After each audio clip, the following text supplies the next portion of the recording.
Students इसके पिछली वाली जो वीडियो थी वो परचेज़ की थी और ये सेल्स की है। इसमें आपको सेल्स की जर्नल एंट्री बता रही हूँ मैं, क्योंकि सेपरेट जर्नल एंट्री से आपको क्लैरिटी ज़्यादा आएगी।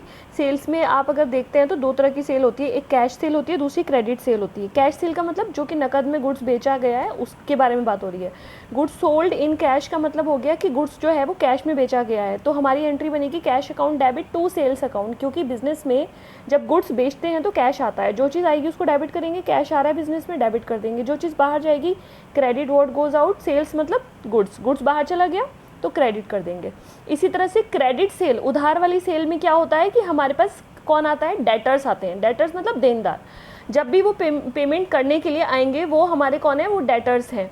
तो बिजनेस में डेटर्स आ रहे हैं तो राजीव कौन है, डेटर है। गुड्स सोल्ड टू राजीव ₹10,000, तो राजीव को डेबिट कर देंगे टू सेल्स अकाउंट। जो चीज़ बिजनेस से बाहर जाएगी उसको क्रेडिट कर देंगे। गुड्स हमारा क्या है, सेल्स के नाम से हम डिनोट करेंगे, तो गुड्स बिजनेस से बाहर जा रहा है तो क्रेडिट व्हाट गोज आउट वाला रूल लगा देंगे, इसीलिए हमने इसको सेल्स अकाउंट को क्रेडिट किया है। और डेटर हमारा क्या है, राजीव है, और राजीव को हमने डेबिट कर दिया है क्योंकि राजीव हमारा डेटर है, वो हमें बिजनेस में पेमेंट करने के लिए कल को आएगा, जब भी पेमेंट करेगा आएगा, क्योंकि अभी ये क्रेडिट सेल है, कैश सेल नहीं है।